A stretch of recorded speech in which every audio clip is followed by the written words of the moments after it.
आप सभी को जय हिंद, नमस्कार, राम राम। मेरा नाम है सौरभ सिंह चौहान और मैं अपने इस यूट्यूब चैनल एकेडमिक्स में आपका स्वागत करता हूं। जैसा कि आप सभी जानते हैं कि हम पढ़ रहे हैं यहाँ पर क्लास 10th की मैथमेटिक्स, और उसमें जो टॉपिक हम कर रहे हैं क्लास 10th की मैथमेटिक्स में जो टॉपिक हम पढ़ रहे हैं इस बीच क्लासेस में, उसका नाम है प्रोबेबिलिटी यानी कि प्रायिकता। प्रायिकता पे एक क्लास हम कर चुके हैं, यानी कि कॉन्सेप्ट्स जो होती हैं प्रायिकता की उनको हम सीख चुके हैं, उन पर कुछ बात कर चुके हैं, कुछ दो चार बेसिक क्वेश्चंस भी हमने लगाए हैं।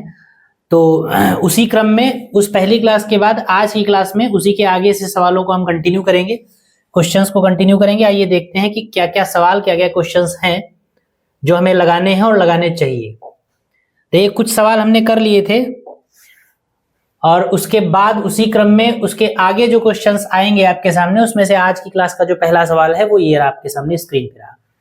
इसको पढ़िए, क्वेश्चन को पढ़िए, समझिए और प्रोबेबिलिटी की कॉन्सेप्ट को बिल्कुल आप अपनी दिमाग में बिठा के रखिए। उसी कॉन्सेप्ट को बेस बनाते हुए सवाल में जो भी पूछा जा रहा होगा उस बात तक, उस जवाब तक पहुंचने की कोशिश हम करेंगे। चलिए पढ़ते हैं सवाल को। क्वेश्चन में कहा गया है दो सिक्के एक साथ उछाले जाते हैं तो अधिक से अधिक एक चित प्राप्त होने की प्रायिकता ज्ञात कीजिए। ठीक है, एक चित, चित का मतलब है हेड या टेल, जो भी, जब एक जो कॉइन होता है, जो सिक्का होता है जिसे आप उछालते हैं, जिसे आप टॉस करते हैं, तो उसमें दो पक्ष होते हैं। एक आपका हेड्स कहा जाता है और दूसरा आपका टेल्स कहा जाता है। तो हेड्स को इंग्लिश में क्या है, हिंदी में क्या कहते हैं, चित, और टेल को पुच्छ कहते हैं। तो यहां पर आपसे कहा गया कि अधिक से अधिक एक चित प्राप्त होने की प्रायिकता।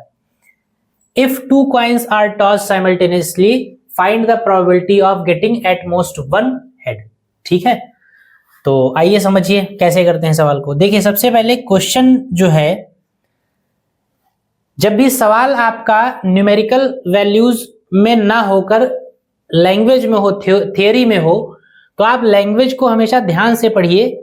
लैंग्वेज में कुछ टर्म्स कभी कभी ऐसे होते हैं जो सवाल के मतलब को बिल्कुल बदल देते हैं। अगर आपको सवाल को पढ़कर सामान्य तौर पे क्वेश्चन को समझने की कोशिश करेंगे, अगर नॉर्मली क्वेश्चन को समझने की कोशिश करेंगे, तो जो समझ में आएगा, उसके अलावा अगर आप शब्दों पर ज्यादा ध्यान देंगे तब जो समझ में आएगा, दोनों अलग अलग बातें होंगी, दोनों में कुछ फर्क आप जरूर पाएंगे।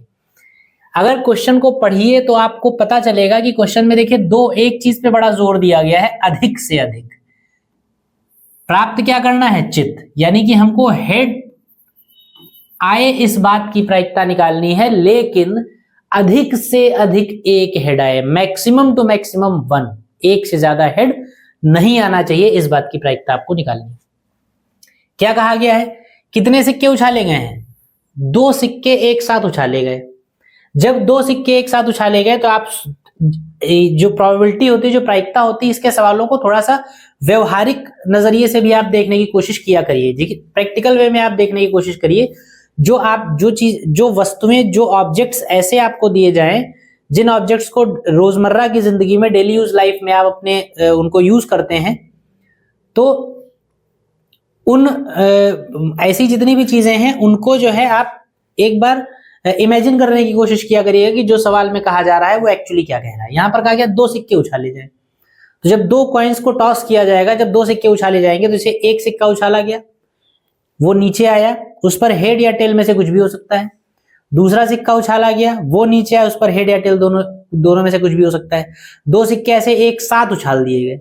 जब एक साथ उछाले गए तो एक साथ उछलने के बाद जब नीचे गिरेंगे, तो नीचे जब आएंगे तो एक पर हेड, दूसरे पर हेड, एक पर टेल, दूसरे पर टेल, एक पर हेड, दूसरे पर टेल, एक पर टेल, दूसरे पर हेड, ऐसी बहुत सारी तस्वीरें बन सकती हैं।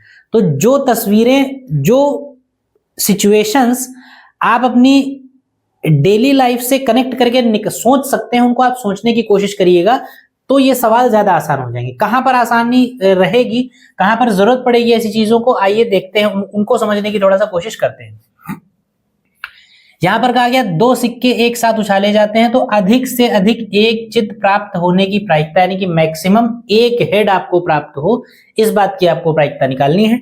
तो इसको निकालने के लिए हम क्या करेंगे, देखिए, सबसे पहले प्रायिकता की बेसिक कॉन्सेप्ट पर आप जाएंगे तो ई का मतलब है इवेंट, पी का मतलब है प्रोबेबिलिटी, ई जो भी घटना है उस घटना के घटने की प्रायिकता जो है वो P है, या E जो भी काम है उस काम के होने की प्रायिकता जो है वो P है।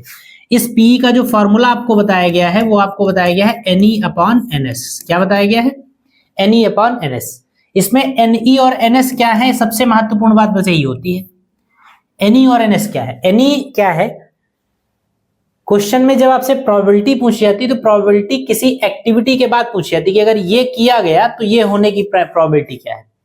तो जब कुछ किया जाता है और कुछ होने की प्रोबेबिलिटी आपको निकालनी हो तो सबसे पहले आप इस बात पर ध्यान देंगे कि जब कोई काम किया जाएगा तो उस काम को करने में टोटल पॉसिबिलिटीज क्या है कि क्या क्या हो सकता है। प्रोबेबिलिटी किसकी निकालनी है वो हम बात की बात करेंगे। सबसे पहले हम करेंगे जब हम किसी काम को करने में कोई एफर्ट डालेंगे, जब कुछ करने जाएंगे, जब किसी घटना को हमको घटाना है, जब किसी घटना के होने की बात करनी है, तो हम कहेंगे कि जब उस घटना के होने या ना होने के लिए हम कुछ करने जाएंगे तो उस करने में क्या क्या पॉसिबिलिटीज हैं कि ये हो सकता है। जितनी पॉसिबिलिटीज हैं वो सारी की सारी पॉसिबिलिटीज आप एक जगह पर लिखते हैं। ठीक है, ध्यान से समझ लीजिएगा। जब भी आप कोई काम करने जाते हैं तो उस काम से रिलेटेड जिस बात की प्रायिकता आपको निकालनी है वो बात आप बाद में ध्यान देंगे। पहले आप इस बात पर ध्यान दीजिए कि जिस काम को करना है आपको, उस काम को करने के लिए जब आप जाएंगे, जब आप उसको करेंगे, जब उस पर आप एफर्ट डालेंगे, तो एफर्ट डालने के बाद क्या क्या पॉसिबल रिजल्ट्स हैं जो आपको मिल सकते हैं। सबसे पहले उन पॉसिबल रिजल्ट्स को आप इकट्ठा करेंगे, फिर हम ढूंढेंगे कि इन सारे के सारे पॉसिबल रिजल्ट्स में से हमको चाहिए कौन सा वाला। जिस बात की प्रायिकता हमको निकालनी है वो रिजल्ट हमको चाहिए, तो वो रिजल्ट अपने सारे पॉसिबल रिजल्ट्स में से हम निकाल लेंगे और उसकी प्रायिकता हम निकाल के देखेंगे कैसे निकलेगी। लेकिन पहला काम आपका क्या है? जब किसी काम को करने में आप एफर्ट डालते हैं तो उस एफर्ट डालने में या किसी काम को करने की कोशिश जब आप करते हैं तो उस कोशिश के बाद क्या क्या संभावित परिणाम हैं जो आपको मिल सकते हैं, क्या क्या पॉसिबल रिजल्ट्स हैं जो आपको मिल सकते हैं, उन सारे पॉसिबल रिजल्ट्स को एक जगह पर एक मंझले ब्रैकेट में आप लिखेंगे और एक सेट बनाएंगे।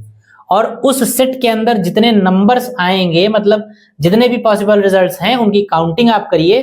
काउंटिंग करने पर जो भी नंबर मिलेगा वही आपका हो जाएगा NS। ठीक, ये बात मैंने आपको बताई। किसी काम को करने जब आप जाएंगे तो जितने मैक्सिमम पॉसिबल रिजल्ट्स हो सकते हैं उन सब की गिनती जो होगी वो NS कही जाएगी, और उन सारे पॉसिबल रिजल्ट्स में से वो रिजल्ट जो आपको चाहिए, सवाल की जो रिक्वायरमेंट है उस रिक्वायरमेंट के अकॉर्डिंग जो रिजल्ट्स हैं उन सारे रिजल्ट्स की संख्या जो होगी वो NE कही जाएगी। ठीक है, NE और NS की वैल्यू रख देंगे, जो रेशियो NE और NS का आएगा वही आपकी प्रोबेबिलिटी PE कही जाएगी।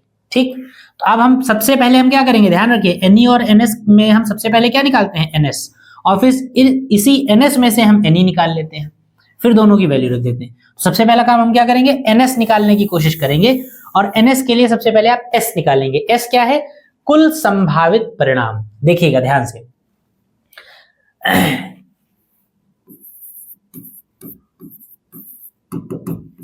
क्या लिखेंगे?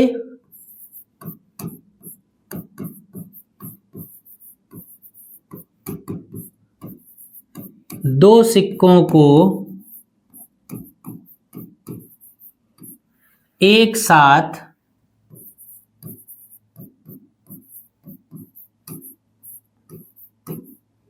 उछालने पर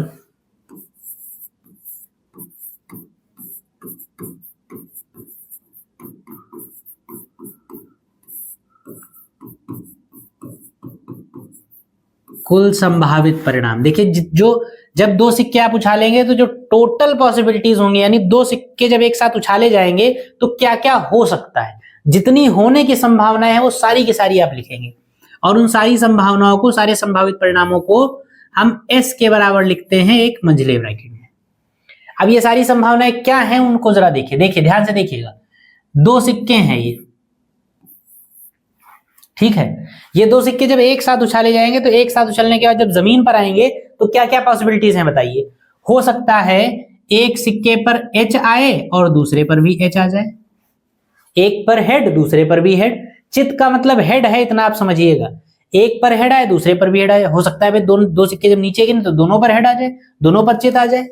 या हो सकता है एक पर हेड आया हो लेकिन दूसरे पर टेल आया हो, या इसके अलावा हो सकता है पहले पर टेल आया हो दूसरे पर हेड आया हो, या ऐसा भी हो सकता है कि दोनों पर हेड आने की बजाय दोनों पर टेल आया हो। लेकिन इन 4 स्थितियों के अलावा और 5वीं कोई स्थिति नहीं बन सकती है। अगर 2 सिक्के एक साथ उछाले जाएंगे तो 2 सिक्के जब जमीन पर वापस गिरेंगे तो उन गिरने के बाद जो उनकी तस्वीर होगी, जो उनकी इमेज होगी, वो इन 4 के अलावा 5वीं कोई इमेज नहीं हो सकती है। यानी जब 2 सिक्के उछाले जाएंगे तो या तो ऐसा होगा, या फिर ऐसा होगा, या फिर ऐसा होगा, या फिर ऐसा होगा। बात समझ गए? तो यानी पहला संभावित परिणाम 2 सिक्के जब उछाले जाएंगे तो गिरेंगे, तो या तो वो दोनों सिक्के ये रिजल्ट देंगे, या फिर वो दोनों सिक्के ये रिजल्ट देंगे, या फिर ये देंगे, या फिर ये देंगे। यानी एक संभावित परिणाम ये भी हो सकता है, या फिर ये भी हो सकता है, या ये भी हो सकता है, या ये भी हो सकता है। टोटल कितने संभावित परिणाम है? 4 संभावित परिणाम है। सबसे पहले इन चारों को लिख लीजिए। कैसे लिखेंगे? 2 सिक्के उछाले गए हैं तो पहले सिक्के पर हेड हो और दूसरे सिक्के पर भी हेड हो, ऐसा हो सकता है। ये पहली स्थिति हो गई।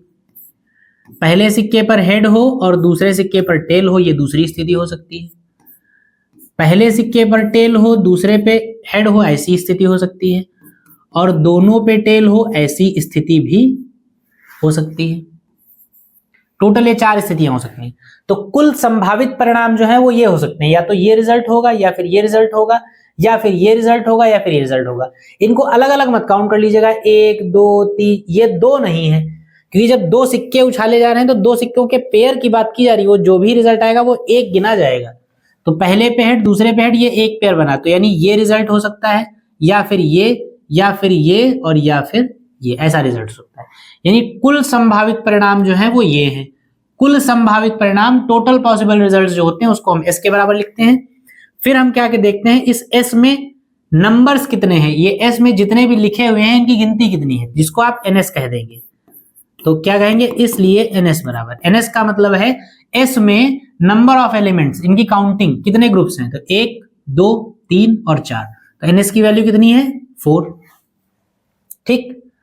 अब उसके बाद हम, ये कुल संभावित परिणाम हो गए। अब हम लिखेंगे पक्ष में परिणाम।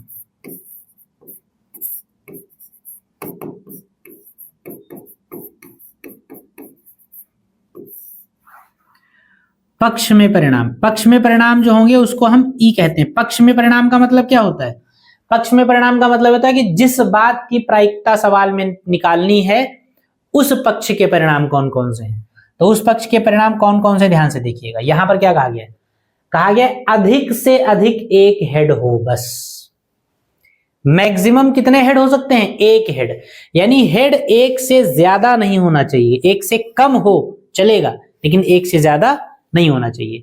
तो इस बात का मतलब क्या है, अधिक से अधिक 1 होने का मतलब क्या है, अधिक से अधिक 1 होने का मतलब है ज्यादा से ज्यादा 1 हो सकता है, 1 से ज्यादा नहीं हो सकता है, 1 से कम हो सकता है। तो 1 से कम होने का मतलब क्या है कि ना हो। भाई अगर कोई चीज कम से कम है तो वो 1 हो सकती है, अगर 1 से कम है तो इसका मतलब ना हो। तो अधिक से अधिक 1 होने का मतलब है कि या तो 1 हेड हो या फिर हेड ना हो। बात समझे? ये अधिक से अधिक बात, शब्द को तो समझते होंगे आप। तो अधिक से अधिक 1 हेड हो, इस बात का मतलब यह है कि या तो 1 हेड हो या फिर हेड ना हो। तो इन सारे संभावित परिणामों में से ऐसा हर वो परिणाम ढूंढिए, हर वो रिजल्ट मार्क करिए जो इस कंडीशन को सेटिस्फाई करता हो। आपके क्वेश्चन की कंडीशन को, इन सारी टोटल पॉसिबिलिटीज में से क्वेश्चन की कंडीशन को जो जो पॉसिबिलिटीज सेटिस्फाई कर रही होंगी वो सारी की सारी इस ई में आ जाएंगी। क्वेश्चन की कंडीशन है कि अधिक से अधिक 1 हेड हो, तो देखिए क्या ये सेटिस्फाई कर रहा है, क्या ये सेटिस्फाई कर रहा है। यहां पर इसमें कहा गया मैक्सिमम 1 हेड, यहां पर कितने हेड है, 2 हेड, तो इसका मतलब ये नहीं आएगा। आप अपने सोल्यूशन में क्रॉस मत लगाइएगा, ये मैं आपको समझाने के लिए बता रहा हूं। जैसे फेयर लिखा है ऐसे फेयर लिखा रहेगा। उसके बाद मैक्सिमम 1 हेड हो, यहां पर देखिए 1 ही हेड है, 1 से ज्यादा नहीं है, 1 हेड है तो ये चलेगा। यहां पर भी 1 हेड है तो ये भी चलेगा। यहां पर 1 भी हेड नहीं है, कहा गया है अधिक से अधिक 1 हेड हो, यानी कि 1 हेड ना भी हो तब भी चलेगा। या तो 1 हेड हो या 1 से कम हो, तो यहां पर 1 से कम है तो ये भी चलेगा। इस बात को आप समझ लीजिए। मैक्सिमम 1 हेड होने का मतलब क्या है कि या तो 1 हेड हो या फिर 1 से कम हो। तो यहां पर 1 है चला, यहां पर 1 है ये भी आ गया, यहां पर 1 से कम है यानी कि नहीं है तो ये भी आ गया, यहां पर 2 है इसलिए नहीं आएगा। तो संभावित परिणामों में जो है वो आपके ये तीनों आ जाएंगे। तो इसका मतलब संभावित पक्ष में जो परिणाम होंगे उसमें हेड टेल भी आ सकता है, टेल हेड भी आ सकता है और टेल टेल भी आ सकता है। ठीक है, तो यानी ई बराबर आपका आ गया, अब इनकी काउंटिंग कर लीजिए, 1 2 3। ई में कितने नंबर्स हैं, तो एन ई जो होगा वो 3 हो जाएगा। बात समझे? अब हमारे पास एन ई है, एन एस है, तो जब एन ई और एन एस है तो प्रायिकता क्या होगी? प्रायिकता क्या है लिख लीजिए, लैंग्वेज में लिखेंगे इसलिए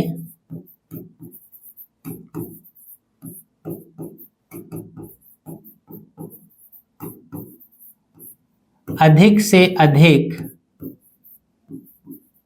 एक हेड, ब्रैकेट में लिख लीजिए चित,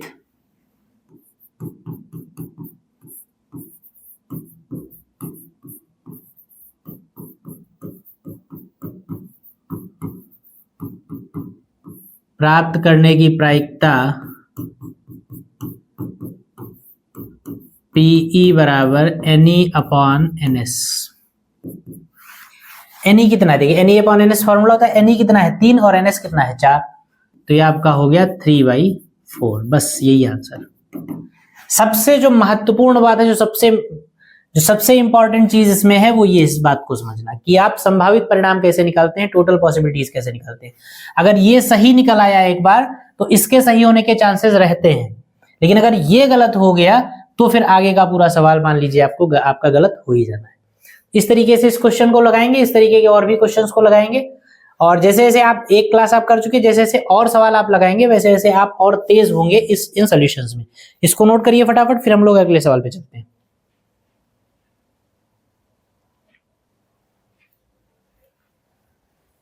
चलिए नेक्स्ट क्वेश्चन पे चलें। देखिए एक क्वेश्चन लिखा हुआ है, क्योंकि अभी देखिए शुरुआत है इसलिए शुरुआत में मैं ज्यादा समझाने, मतलब मैं ज्यादा कोशिश कर रहा हूं कि ज्यादा से ज्यादा आपसे बात की जा सके।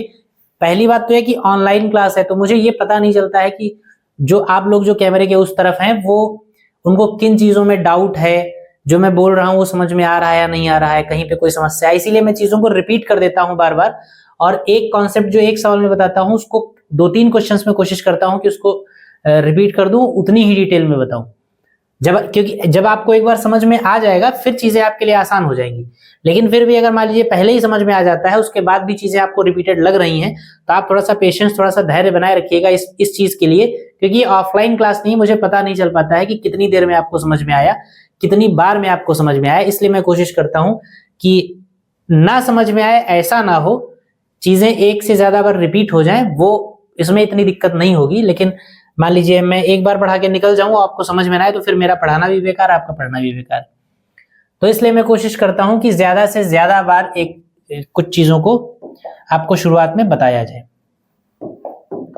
चलिए क्वेश्चन आपके सामने है, एक पासा एक बार फेंका जाता है, निम्नलिखित को प्राप्त करने की प्रायिकता ज्ञात कीजिए। क्या किस चीज को प्राप्त करना है? 1 dice is thrown once, find the probability of obtaining the following।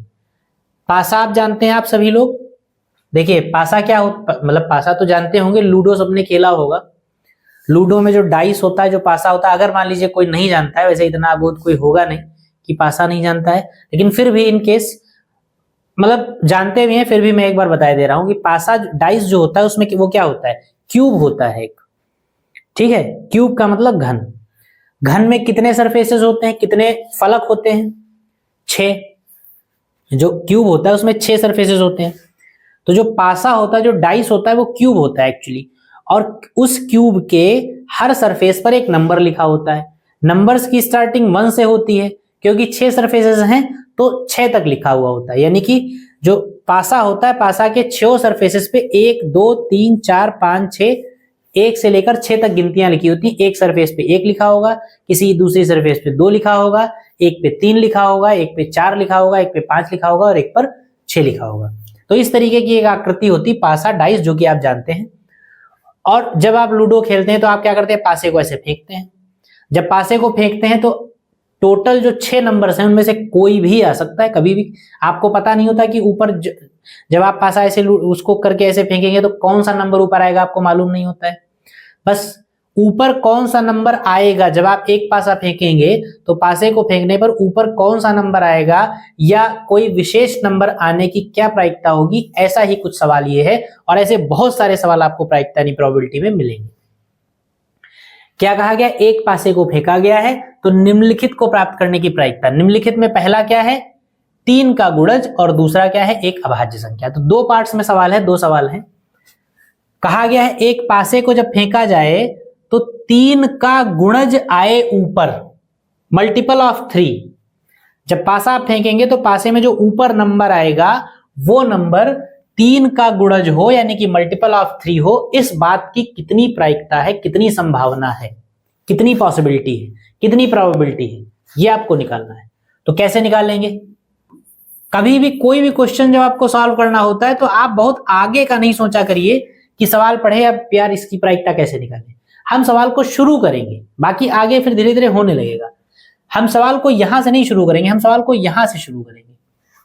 इस बात को आप ध्यान रखा करिए। जैसे अगर आप इस बात पे फोकस हो गए कि 3 का गुणज निकालना है, 3 का मल्टीपल निकालना है, 3 का मल्टीपल निकालने की क्या प्रोबेबिलिटी हुई, क्या प्रायिकता हुई, कुछ समझ नहीं आ रहा है, इसको सोचना ही नहीं, इसको समझना ही नहीं। अभी समझना है इसको। एक पासा एक बार फेंका गया, ठीक, तो मैंने आपको प्रोबेबिलिटी में बताया है कि प्रोबेबिलिटी में क्या होता है, पीई इक्वल टू फॉर्मूला क्या होता है, N E upon N S, जिसमें एस क्या होता है, सारे संभावित परिणामों का समुच्चय, set of all possible results. जब कोई काम आप करने जाते हैं तो जब आप काम करते हैं तो काम करने के लिए जो एफर्ट आपने डाला, जब आपने काम किया तो काम करने में क्या क्या संभावित परिणाम हो सकते हैं, क्या क्या हो सकता है। क्या होना है वो अलग बात, हो क्या क्या सकता है पहले आप ये बताइए। तो जब आप एक पासा फेंक रहे हैं तो फेंकने पर ये चाहिए या ये चाहिए वो बात की बात है। पासा जब आप फेंकेंगे तो पासा फेंकने पर हो क्या क्या सकता है, पासा फेंकने पर क्या क्या ऊपर आ सकता है, कुछ भी आ सकता है। जो आ सकते हैं, जितनी चीजें आने की संभावना है वही सारे के सारे संभावित परिणाम हो जाएंगे। तो आप बस यही लिखेंगे पासा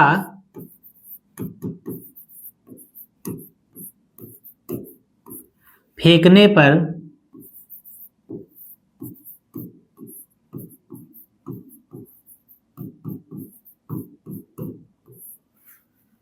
कुल संभावित परिणाम।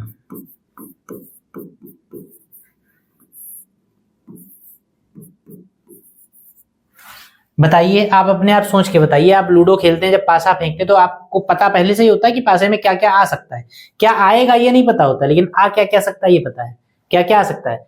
जितनी चीजें पासे पे लिखी उनमें से कुछ भी आ सकता है। तो कुछ भी आ सकता है मतलब पासा अगर आप फेंकेंगे तो हो सकता है पासा फेंकने पर 1 आ जाए, या हो सकता है 2 आ जाए, या हो सकता है 3 आ जाए, या 4 आ जाए, या 5 आ सकता है, या 6 भी आ सकता है।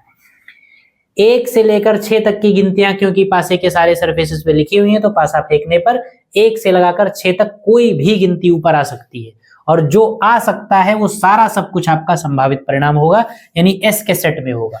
यानी एस में 1 2 3 4 5 6 इनमें से कुछ भी हो सकता है।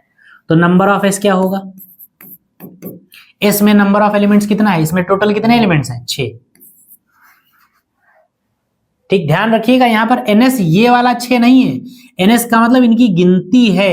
लास्ट में यहां कुछ भी हो सकता है पहले 6 आ जाए, बाद में 2 आए, कुछ भी आ जाए, कुल मिला के इनको गिनना है। इनको गिनकर जो नंबर आएगा वो एनएस होगा, तो एनएस 6 हो गया। अब आपको अच्छा एक बात और समझ लिए, ये एनएस जो 6 है ये दोनों ही पार्ट्स के लिए है भाई। पासे में ऊपर आपको चाहिए, मतलब चाहे ये चाहिए हो चाहे ये चाहिए हो, लेकिन संभावित परिणाम तो यही रहेंगे भाई। अगर ये चाहिए तो आपके पक्ष वाले परिणाम इसके हिसाब से बनेंगे, अगर ये चाहिए तो पक्ष वाले परिणाम इसके हिसाब से बनेंगे। लेकिन ये लाना हो या ये लाना हो, दोनों ही केसेस में पासे पर के ऊपर क्या क्या आ सकता है उसकी पॉसिबिलिटीज तो यही सारी बनेंगी, पासे पर संभावित परिणाम तो यही सारे होंगे। तो ये दोनों के लिए काम करेगा, ए पार्ट के लिए भी बी पार्ट के लिए। अब यहां से आप लिखेंगे ए पार्ट,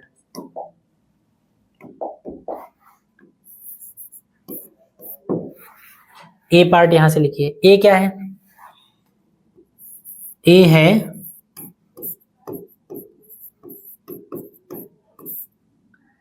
3 का गुणज यानी कि मल्टीपल ऑफ 3। देखिए लिखेंगे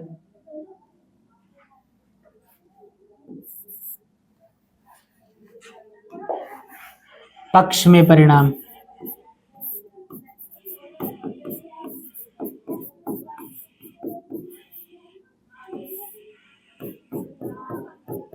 पक्ष में परिणाम मतलब, पक्ष में परिणाम का मतलब जो आपको चाहिए उसके अकॉर्डिंग इसमें कौन कौन से परिणाम है।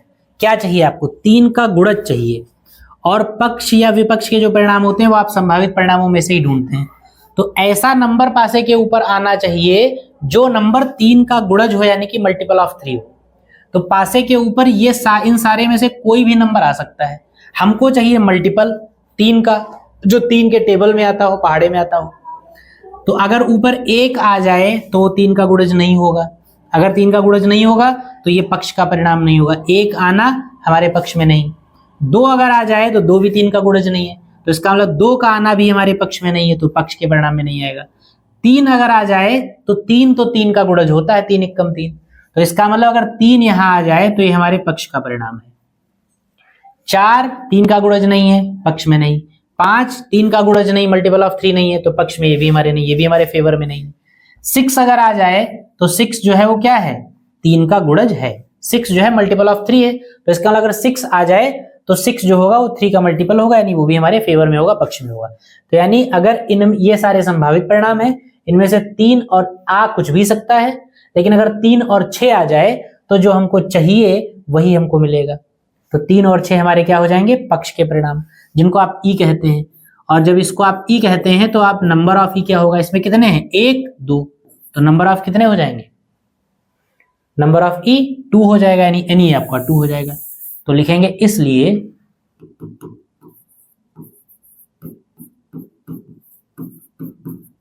तीन का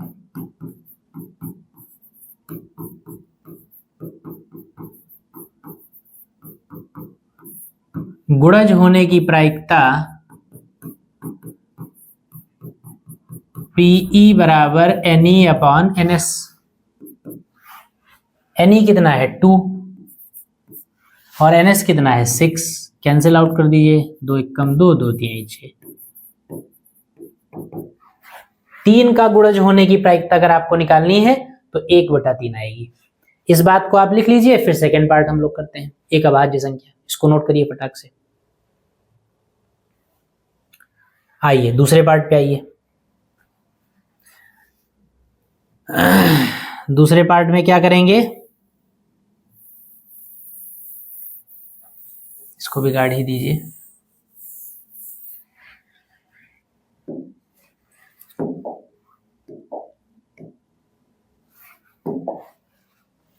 दूसरा पार्ट ले लीजिए। दूसरा पार्ट क्या कह रहा है? एक अभाज्य संख्या हो। मैंने आपको बताया था एनएस तो चेंज होगा नहीं,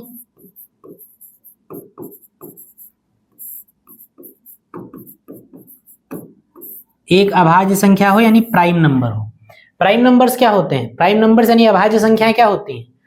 अभाज्य संख्या या प्राइम नंबर अगर आपसे कहा जाए तो वो संख्याएं जो या तो 1 से कटें या खुद से कटें।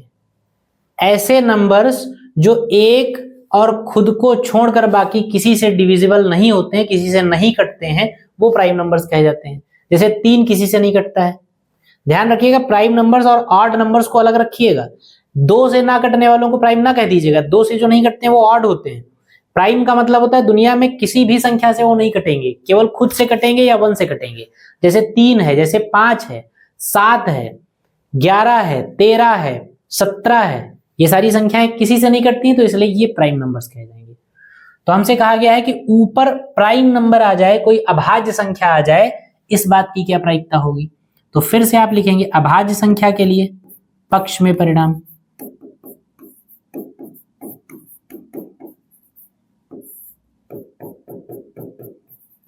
इक्वल टू, ऊपर अभाज्य संख्या आ जाए इस बात की प्रायिकता। तो संभावित परिणाम ये हैं, इनमें से कुछ भी आ सकता है ऊपर, लेकिन हमको क्या चाहिए? हमको चाहिए अभाज्य प्राइम। तो इनमें से जो जो प्राइम हैं वो अगर आ जाएं, जितने प्राइम हैं अगर वो आ जाएं तो हमारे पक्ष में परिणाम होगा। तो 1 क्या है? 1 प्राइम है, किसी से नहीं कटता है।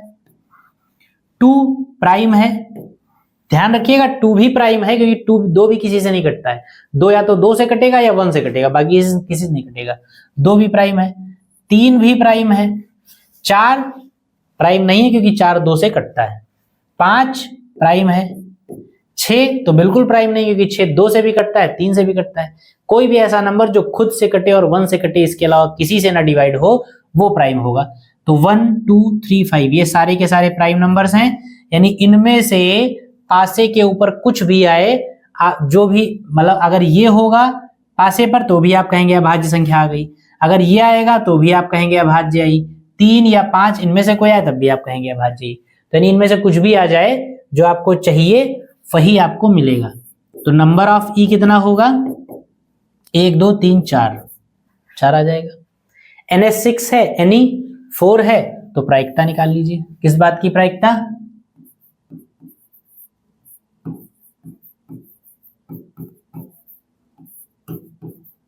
एक अभाज्य संख्या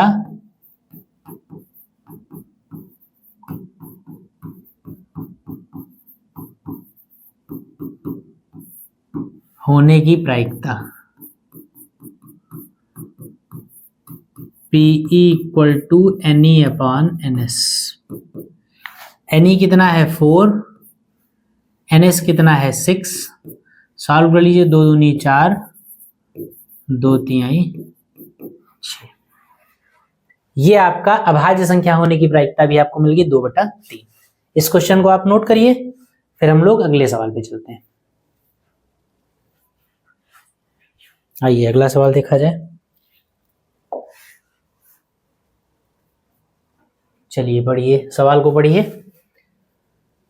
क्वेश्चन में कहा गया है, मान लीजिए हम एक पासे को एक बार फेंकते हैं, 4 से बड़ी संख्या प्राप्त होने की प्रायिकता क्या है और 4 से छोटी या उसके बराबर संख्या प्राप्त होने की प्रायिकता क्या है। बिल्कुल सेम क्वेश्चन है जैसा आपने पिछला क्वेश्चन लगाया है, बिल्कुल वैसा ही सवाल है। तो आइए इसको फटाफट से सॉल्व कर लेते हैं हम लोग। अब ज्यादा इसमें समझाना नहीं पड़ेगा। सबसे पहले एक पासा फेंका गया तो आप लिखेंगे, पहले संभावित परिणाम लिखेंगे,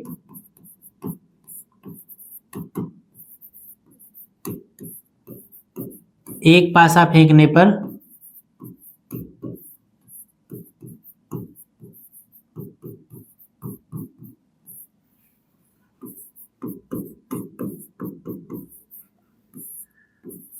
कुल संभावित परिणाम क्या हो जाएंगे। जब पासा फेंकेंगे तो 1 2 3 4 5 6 कुछ भी आ सकता है, और NS कितना हो जाएगा, टोटल नंबर इसमें जो है वो है 6, तो NS 6 हो जाएगा।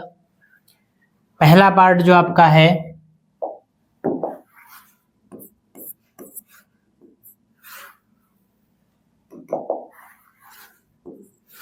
पहला पार्ट जो है, पहले में क्या कहा गया, 4 से बड़ी संख्या आपको प्राप्त करनी है। क्या कहा गया, 4 से बड़ी संख्या, तो आप लिखेंगे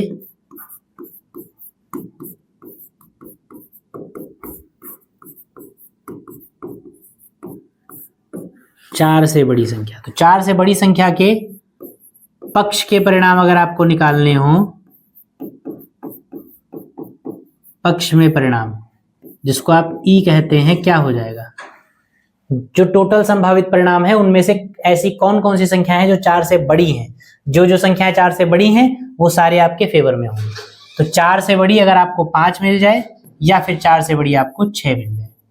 अगर 5 आएगा तो वो 4 से बड़ी संख्या के दायरे में आ जाएगा, 6 आएगा तो वो भी 4 से बड़ी संख्या के दायरे में आ जाएगा, यानी वो आपके फेवर के रिजल्ट्स होंगे। फेवर के जो रिजल्ट्स ई हैं उसमें नंबर कितने हैं, NE कितना है 2, ठीक है, NE कितना हो गया 2 हो गया। तो इसलिए 4 से बड़ी संख्या प्राप्त करने की प्रायिकता क्या हो जाएगी,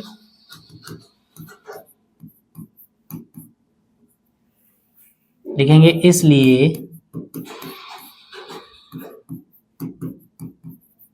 4 से बड़ी संख्या प्राप्त करने की प्रायिकता PE बराबर NE अपॉन NS, यानी ये हो जाएगा कितना, NE कितना है 2 और NS कितना है 6, 1/3। ये आपका आंसर आ जाएगा। 4 से बड़ी संख्या होने की प्रायिकता आपको निकालनी थी, तो 4 से बड़ी संख्या होने की प्रायिकता ये आ गई, NE/NS 1/3 आ गया। इसी तरीके से सेकेंड पार्ट अगर आप इसका देखें तो सेकेंड पार्ट में क्या है,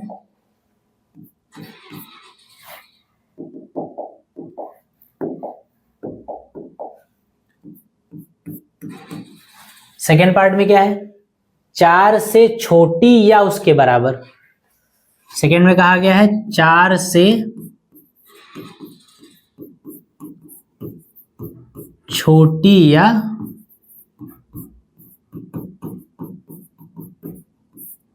बराबर। तो 4 से छोटी या उसके बराबर में अगर पक्ष में परिणाम आपको निकालने हो तो क्या होंगे, देखिए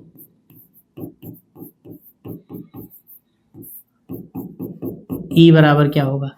सारे संभावित परिणामों में से आप क्या देखेंगे, या तो 4 के बराबर वाला नंबर ढूंढ लीजिए या 4 से छोटी संख्या हो। तो 4 के बराबर का मतलब है 4, और 4 से छोटी का मतलब क्या है, 1, 2 और 3, बाकी तो 4 से बड़ी है 5, 6। तो 4 हो सकता है, या फिर 1 हो सकता है, 2 हो सकता है, 3 हो सकता है। ये ई हो जाएंगे आपके। तो एनई कितना हो जाएगा, कितने हैं टोटल इसमें, 4। इसलिए 4 से छोटी या उसके बराबर होने की प्रायिकता क्या होगी, पीई बराबर NE/NS। NE कितना, 4, और NS कितना, 6, 6, 2 दूनी 4, 2 3 6। ये हो जाएगा आंसर। दोनों ही पार्ट्स के आंसर्स आपको मिल गए। अगर 4 से बड़ी संख्या है तो इसमें से बड़ी वाली ढूंढ लीजिए आप, अगर 4 से छोटी या उसके बराबर है तो 4 से छोटी या उसके बराबर, ये वाले हो जाएंगे। दोनों ही कंडीशंस ऐसे आप सॉल्व करेंगे, ठीक। तो इसको नोट कर लीजिए, फिर अगले सवाल पे हम लोग चलते हैं। देखिए अगला सवाल क्या है। चलिए अगला क्वेश्चन थोड़ा सा अलग हो गया, लेकिन बाकी लेवल उसका वही है, बस लैंग्वेज थोड़ी सी बदल गई, चीजें कुछ और आ गई। कहा गया एक थैले में, देखिए थैला लिखा हुआ है, ध्यान दीजिएगा।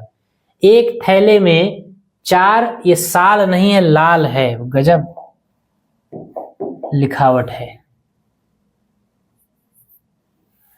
एक थैले में 4 लाल और 6 काली गेंदें हैं।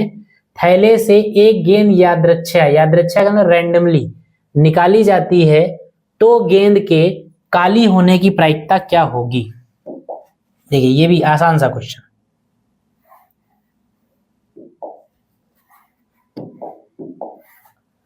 ध्यान दीजिएगा, एक थैला है और थैले में 4 लाल और 6 काली बॉल्स हैं। 4 लाल हैं और 6 काली बॉल हैं।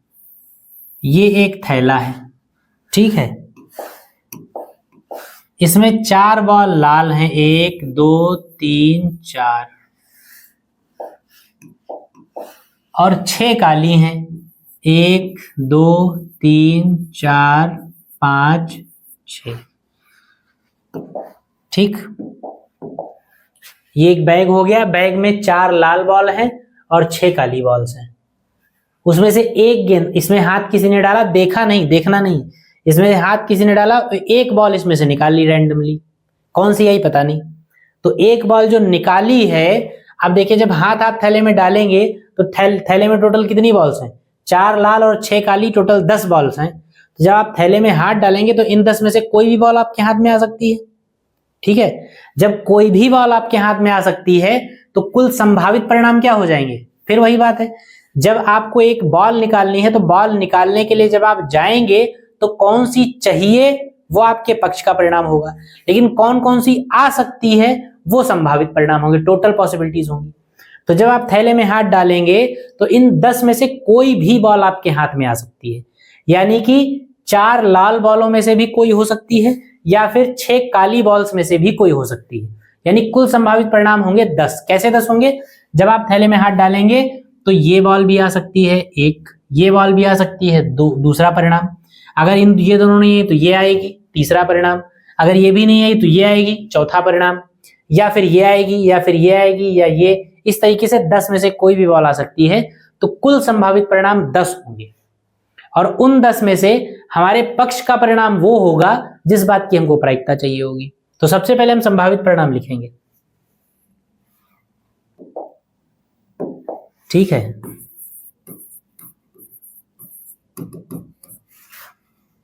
लिखेंगे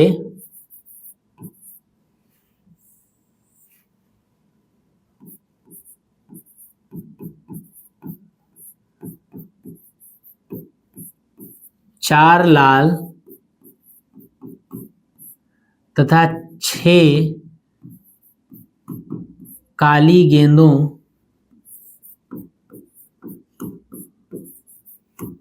वाले थैले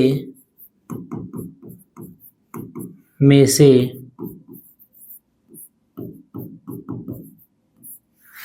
एक गेंद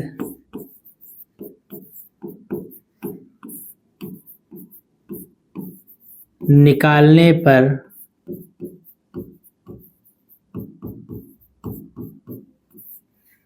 कुल संभावित परिणाम एस जो होंगे वो क्या हो जाएंगे? देखिए एस क्या होंगे?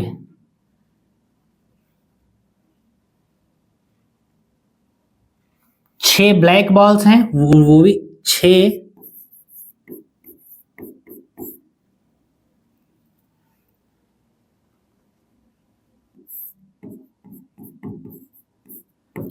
काली गेंद या 4 लाल गेंद।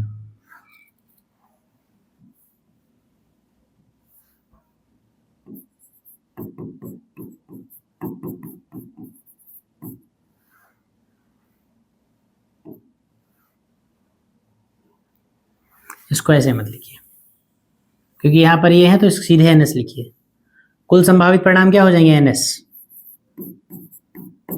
एनएस कितना हो जाएगा? 6 काली गेंदों में से कोई भी आ सकती है या 4 लाल में से भी कोई आ सकती है। टोटल कितने परिणाम है? 10 हो सकते हैं। ये वाला क्योंकि अब इसको मंझले ब्रैकेट में इसलिए नहीं लिखा क्योंकि इनके अलग अलग कोई नाम नहीं है। जैसे इसको 1 2 3 4 कह देते तो हम 1 2 3 4 करके ऐसे लिख देते। यहाँ पर सीधे गिनती ही लिख दीजिए आप, क्योंकि इन 6 बॉल्स में से भी कोई आ सकता है, इन 4 में से भी कोई आ सकता है, तो कुल मिला के 10 पॉसिबिलिटीज आपके पास हैं। तो एनएस जो हो जाएगा वो कितना हो जाएगा? 10 हो जाएगा। अब लिखेंगे प्रायिकता आपको किस बात की निकालनी है? बॉल जो आपकी निकलेगी वो काली हो, इस बात की आपको प्रायिकता निकालनी है। तो आप लिखेंगे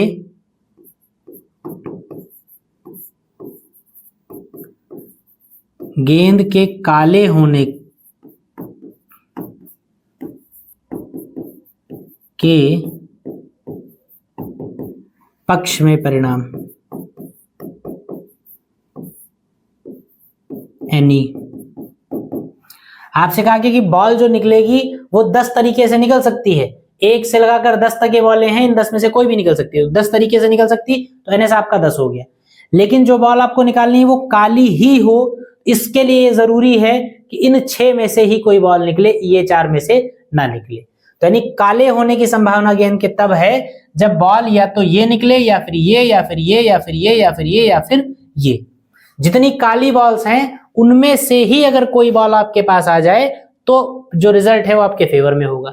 तो काली बॉल्स हैं टोटल 6, तो इसका मतलब आपके फेवर में रिजल्ट जो होगा वो तभी होगा जब एनई आपका कितना हो? 6 हो। इन 6 में से अगर कोई भी आ जाए तो हमारे पक्ष का परिणाम होगा। यानी एनई कितना हो गया? 6 हो गया। तो लिखेंगे इसलिए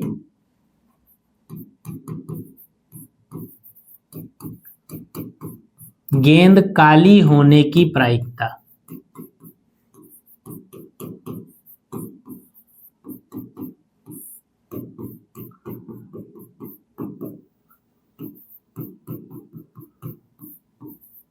एनई अपॉन एनएस।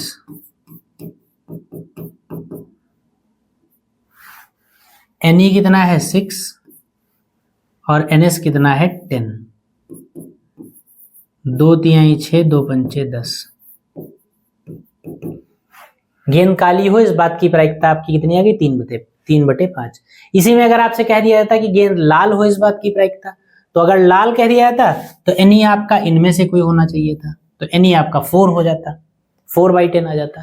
तो इस तरीके से गेंद के काली होने की प्रायिकता आपको निकालनी, ये आपका आंसर आ जाएगा। नोट कर लीजिए इसको।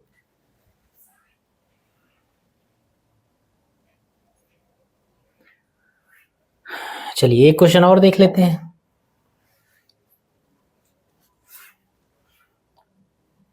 कहा गया एक थैले में 3 से 20 तक की संख्याओं के कार्ड हैं और इन्हें अच्छी तरह से फेंटा गया है। फेंटा गया मतलब शफल कर दिया गया है। थैले से यादृच्छा यानी रैंडमली एक कार्ड निकाला जाता है, तो निकाले गए कार्ड पर एक सम संख्या होने की प्रायिकता ज्ञात कीजिए। एक सम संख्या हो, इस बात की प्रायिकता क्या हो, ये आपको निकालना है। चलिए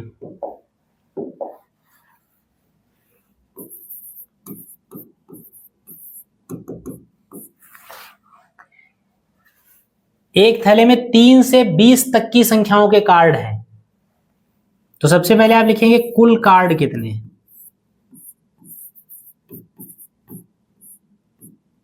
ध्यान दीजिएगा, कुल कार्ड्स कितने हैं। जो कार्ड्स हैं उस पर 3 से नंबरिंग शुरू की गई है और 20 तक की गई है, यानी कि जो पहला नंबर है वो 3, 3 के बाद 4, 5, 6, 7, 8, 9, 10।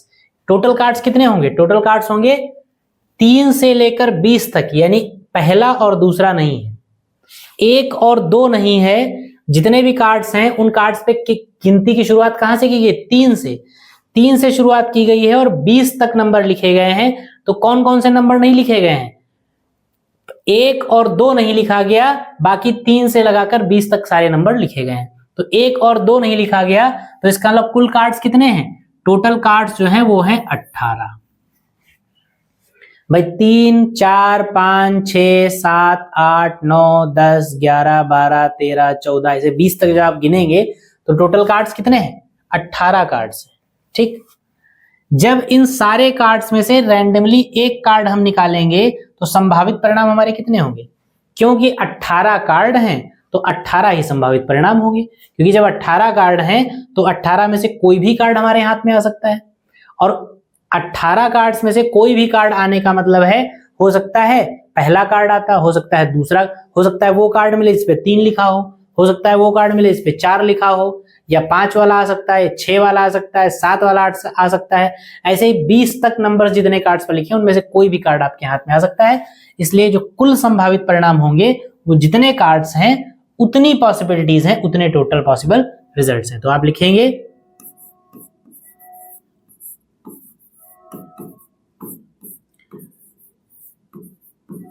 एक कार्ड चुनने पर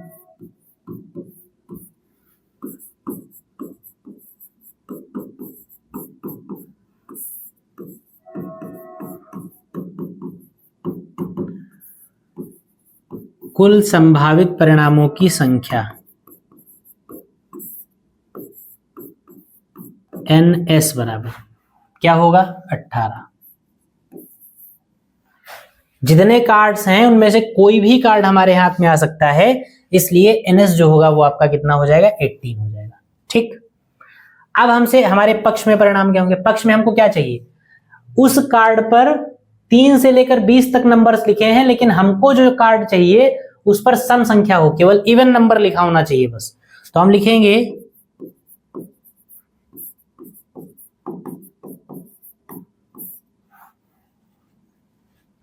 सम संख्या यानी कि इवन नंबर होने के पक्ष में परिणाम E बराबर क्या क्या हो सकते हैं, 3 से शुरुआत की गई है नंबर्स की, 20 तक लिखी गई है, तो 3 से 20 के बीच में जितने भी सम संख्याएं हैं उनमें से कोई भी कार्ड आपको मिल जाए आप सफल हो जाएंगे।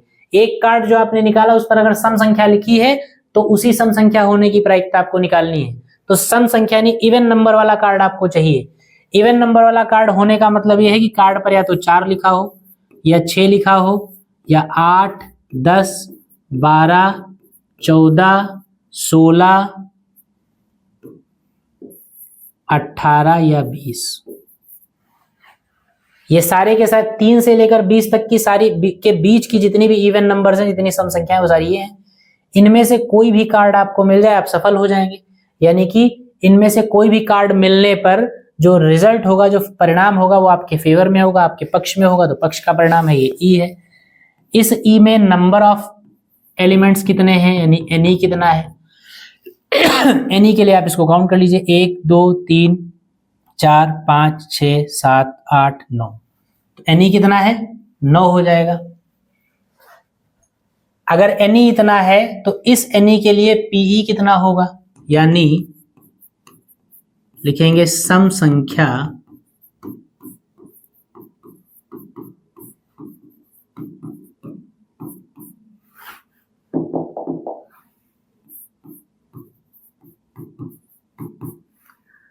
सम संख्या वाला कार्ड होने की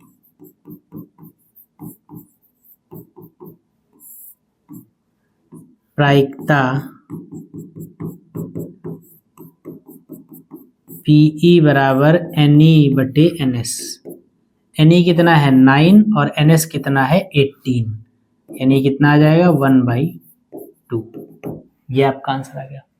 तो इस तरीके से ये क्वेश्चंस हैं, कठिन नहीं कहे जा सकते हैं, लेकिन थोड़ी सी प्रैक्टिस की जरूरत है ताकि आपका NS और NE ना गलत हो। अगर NS और NE आपके सही आ गए तो आप ठीक जवाब निकाल लेंगे और आपका सवाल जो है वो सॉल्व हो जाएगा। इस तरीके से आप इन क्वेश्चंस को लगाइए। और अभी बहुत सारे क्वेश्चंस बाकी हैं, ये अभी बिल्कुल बेसिक कॉन्सेप्ट के सवाल हैं। अभी और इससे अच्छे क्वेश्चंस बाकी हैं जिनको हम अगली क्लास में करेंगे। आज की क्लास को हम लोग अब यहीं पर रोकते हैं। आप तब तक अपनी बुक से, अपनी टेक्स्ट बुक्स वगैरह से सवालों को लगाइए। हम मिलेंगे कुछ नए सवालों के साथ अगली क्लास में। तब तक के लिए आप सभी बच्चों को जय हिंद।